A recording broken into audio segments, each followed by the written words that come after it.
Hello YouTube, and welcome back to Let's Play Bloons Tower Defense 6. In this episode, I'm doing things a little bit differently. Just trying out a new idea, I guess, for recording and whatnot. So let me know if you have any feedback on whether or not it's okay for me to just start right into the match, or if you prefer seeing like the opening title sequence or whatever.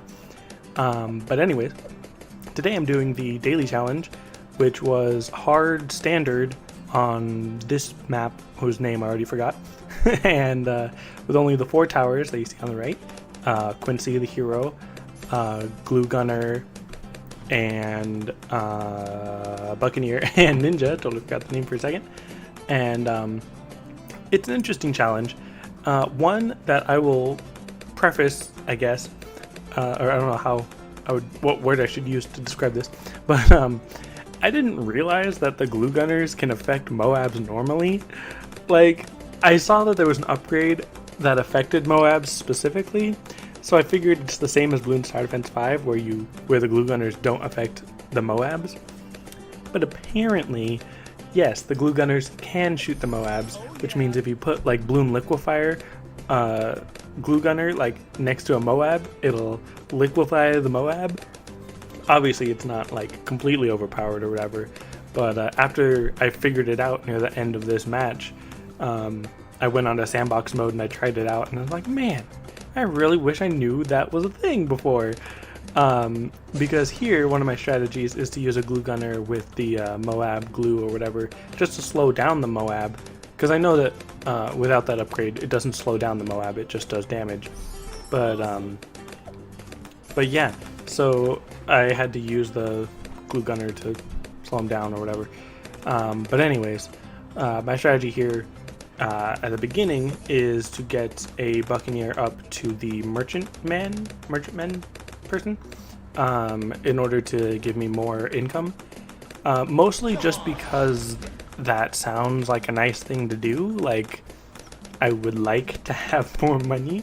It's kind of like having a banana farm without the hassle of having to pick up all the bananas and whatnot, even though it is a smaller amount of money that you're making compared to a banana farm.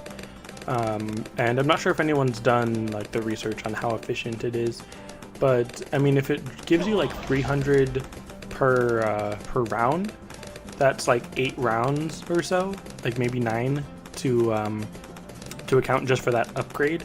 And then the Buccaneer is not that expensive, so I mean, at most like 12 rounds, probably, to fully pay off itself, I guess. Which, in my opinion, is decent, I think, compared to the other banana farms. But anyways, I've got Quincy there near the beginning, because of course Quincy's good, I guess.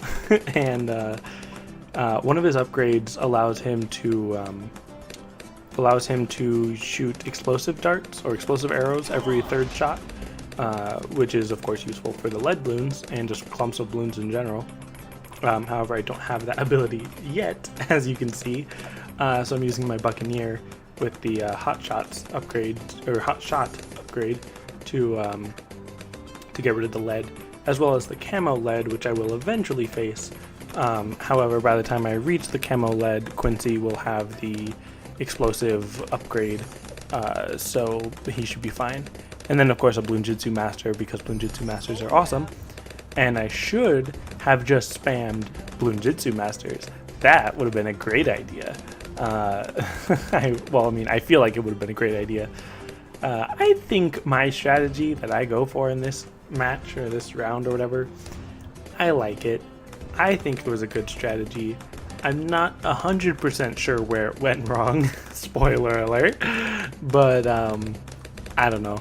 If you guys are like following along and trying to like play this while I'm playing it, you should probably wait till the end of the video before you attempt it. Just saying. But anyways, so I've got the merchantman there, he's good. I've got the Bloonjitsu Master, so now I'm going for the glue gunner because it's already round 36, and of course me and my naive little brain thinking that I need to get that Moab upgrade to make sure that I can hit the Moabs or whatever, which if I had realized that I could just regularly hit him with a glue gunner or whatever, I'd probably just go for the corrosive glue and whatever was after corrosive glue.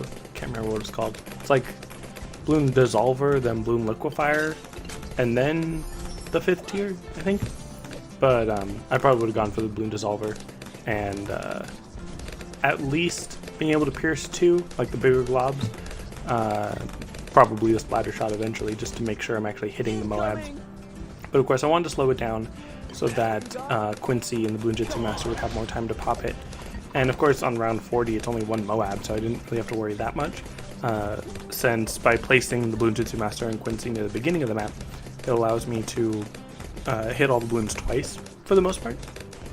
Especially just a single bloom like a Moab, because of the way the track just kind of curves around on itself. It's really useful to place towers near the beginning because then they can attack twice, most of the time. If it's just like a big stream of balloons, then you're going to mostly attack them twice, but near the end of it, when it starts curving in on itself, unless you have a lot of splash damage, you're basically only hitting things once. But that kind of depends on what towers you're using. So then here I wanted to use a Flash Bomb Ninja Monkey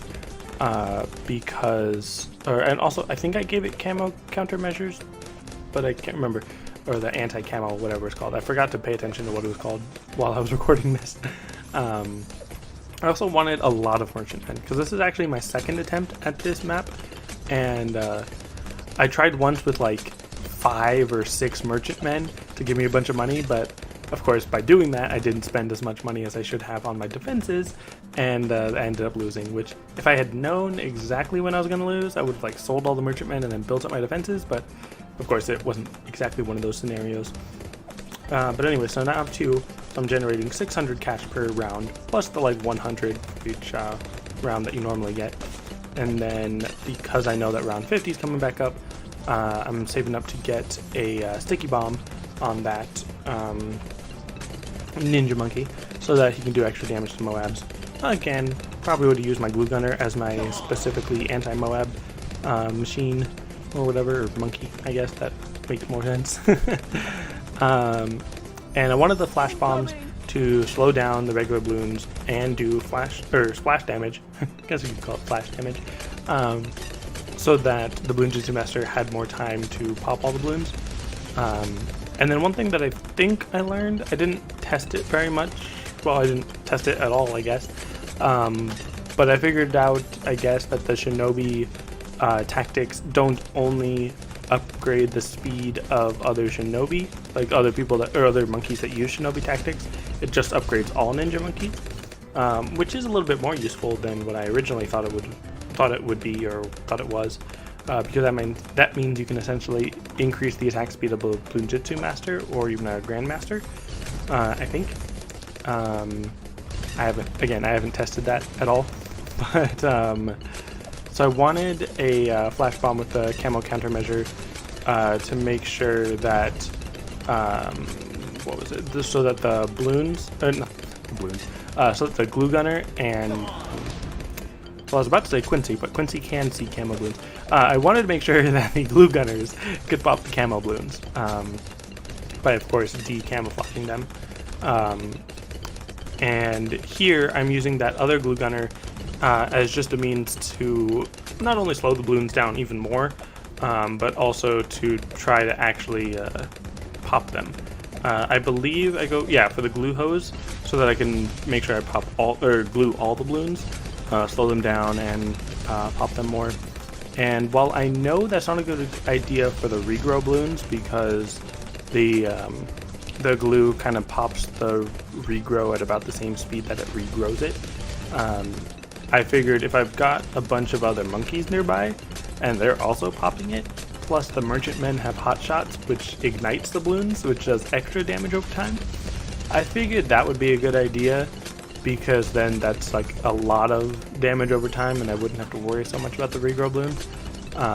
And now, not only do I have 3 merchantmen, but I also have the favored trades, I believe it's called, so that one of them gives me 500, and then the other 2 give me 300 each. So that's like 1,100 per round, which in my opinion is a lot of money. So I should be okay. Like, I should be making enough money to build enough defenses to be okay. But I don't know. And it's always kind of weird because I tend to save up quite a bit of money before I realize, maybe I should place a tower here, and then I start building it. So, and here, that's a bunch of regrow balloons, but I do have a lot of merchantmen that can use the hot shot, and the glue gunner should be helping take down the regrow ability. I should have just placed like 2 or 3 of the balloon dissolvers. That probably would have been better. Obviously a little bit more expensive, but again, probably would have been better. And I really should use just more Bloon Jitsu Masters, which I guess it's just Bloon Jitsu Ninjas, not Masters. I don't know. But I should just place more of them because I just need more general popping power.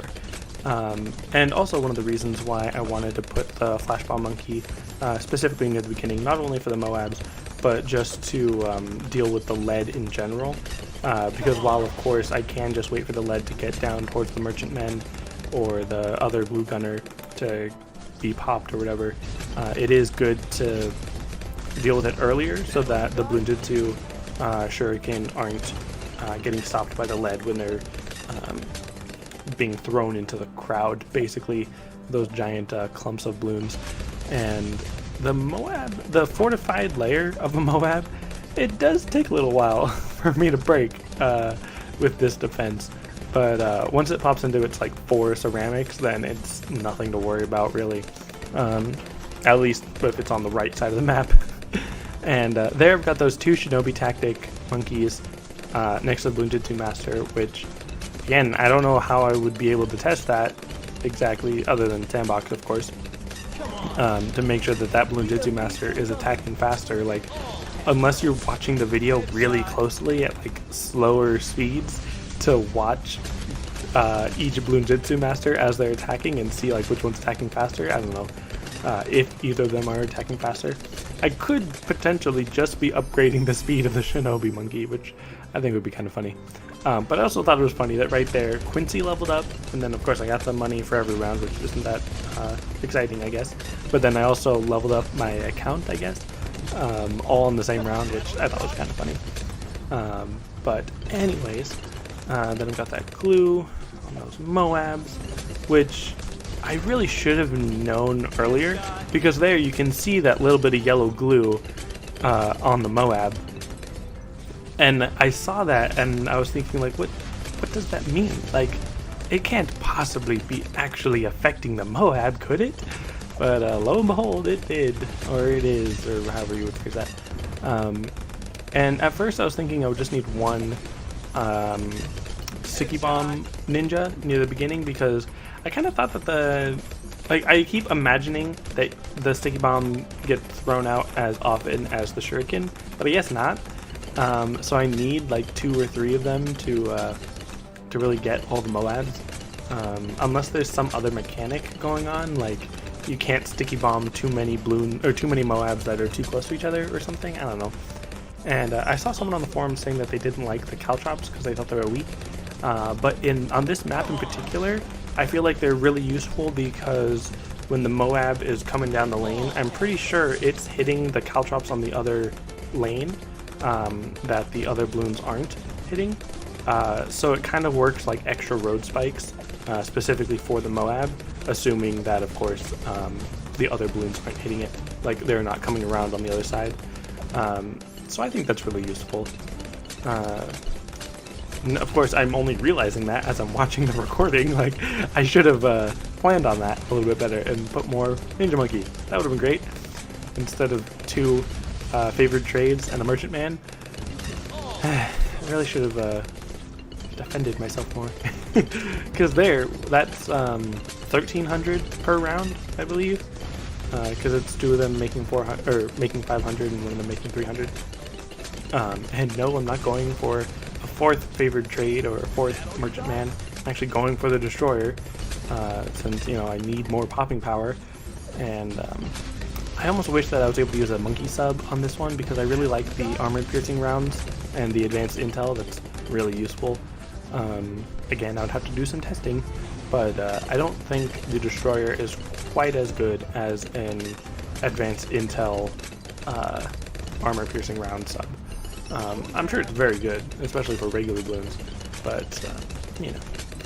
Anyways, so I've got 3 flash bomb monkeys, actually maybe 5? I don't remember if those, the 2 with the green circle on their head, I can't remember if those are doing the flash bomb effect as well, or if they're only, well no, because they can't be a shinobi tactic, but let's see, 174, so I've already got 2 destroyers up, making sure that the second one has the hotshot upgrade to make sure that it's still helping out with the lead balloons, as well as just giving it more popping power in general.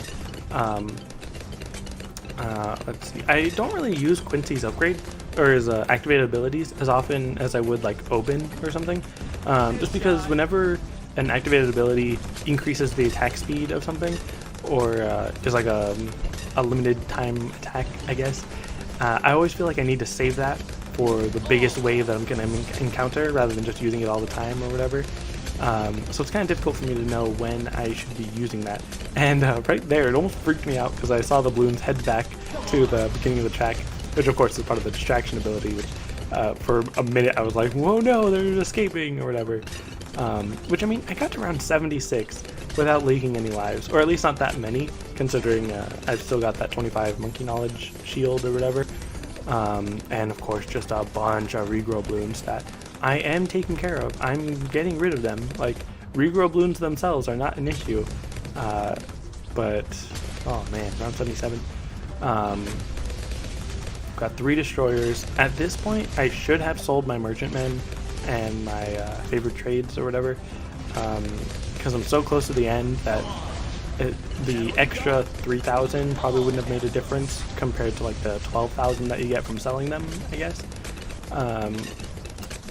And man, like I wish I had more sticky bomb ninja monkeys and better glue gunners. Oh, I also gave them relentless glue so that there's just even more glue on the track to slow them down and give me more time to pop them. Which again, in my opinion, sounds like a good idea. Having more time to pop the balloons doesn't sound bad. The only issue is when they regrow or whatever. And yeah, here I'm actually selling them on round 78, and I didn't see how much money that gave me, but I'm sure it was a lot. I've got 25,000 now, so I wish that was enough for the Grandmaster Ninja Monkey. And here I'm going for the Monkey Pirates, or the Pirate Monkeys. It's an awesome name. It would be awesome if any of you got that reference. The Pirate Monkeys, awesome name. Anyways, so I'm going for the Pirate Monkeys because I don't want to deal with the 4 BFBs that come out of the ZOMG. However, at this point, I probably would have been okay if I had just built destroyers instead. Because, you know, destroyers are pretty good at destroying things. That's why they're called destroyers. And, let's see, trying to fit in that 4th Buccaneer, but the pool is getting kind of crowded with 3 aircraft destroyers. Well, not aircraft destroyers, but you know what I mean. 3 of those other monkeys. And then, pirate monkeys. I'm around 79. Now, maybe I'm wrong, because I could have sworn it happened earlier, but... Okay, yeah, no, that is a bunch of regrow balloons. A bunch of rainbow regrow balloons. And again, I've got a lot of hot shot, which does fire damage, which pops them faster. As well as the glue gunner, which is popping them. Plus a Bloom Jitsu Master, and 3 destroyers, and shinobi monkeys, and... like... they're good, right? Like, I'm doing good. They're not getting past. Am I just remembering the first attempt where I lost like 3 times in a row? Is that what happened? Or no, here, because there you go. Now you see them flooding in, and I don't want to use the harpoons on those Moabs right now because, of course, I'm saving that for the ZOMG on the next round, or not specifically the ZOMG, but the BFBs that come out of it. And there's just a bunch of explosions, and then there you go. All those regrow balloons heading right through. So this strategy does not technically work, but if you have enough what's it called monkey money that you want to use, then you can just use a continue. You can get the balloon liquefier and then the balloon solver. That's what it's called, the final tier 5 which I do not have enough money for, but the balloon liquefier, it should definitely deal with the regrow balloons a lot better. The flash bombs, on the other hand, were the issue. The flash bombs at the beginning of the track are what's really multiplying those regrows, and what I should have been aiming for about changing on this attempt. Because as you can see, I think I did even worse than last time with the balloon liquefier, which was a little surprising because I figured that was what the issue was. So again, another 400 monkey money to continue and replenish lives and cash and whatnot. Sell these guys, because clearly they're the issue. And then sell those and those. And then what else did I do? I didn't have enough for the Grandmaster, so I sold another Shinobi tactic. Grandmaster, no more flash bombs. Instead of worrying about how much time I have to pop them, let's just actually pop them with the Grandmaster, which is just so much better than having those flash bombs. Like, it's just a crazy difference. Part of me wishes I could see it with a, I mean, I know I could if I just go to sandbox mode, but I wish I was using the Alchemist to buff it even more, and then the Monkey Village with what's called Jungle Drums. But then obviously, as you can see here, the Grandmaster is very useful, but can't pop everything. Thankfully, I got that fourth Pirate Monkey up, and see, that right there is when I finally realized that the balloon liquefier can affect the Moab class balloons that I did not see until the very end. I realized, hey, it's a really good idea. I should do that more often. And then here, ZOMG getting slowed down by the first glue gunner, getting taken down by the Quincy and Balloon Jitsu Master, or Grandmaster. And then as soon as it breaks, I tap that harpoon like crazy to try to pop them all. And for some reason, I kept missing on that last one, but, you know, still got taken down. Stop the nasty balloons. And that's going to be it for this episode. Thanks for watching, and I'll see you next time.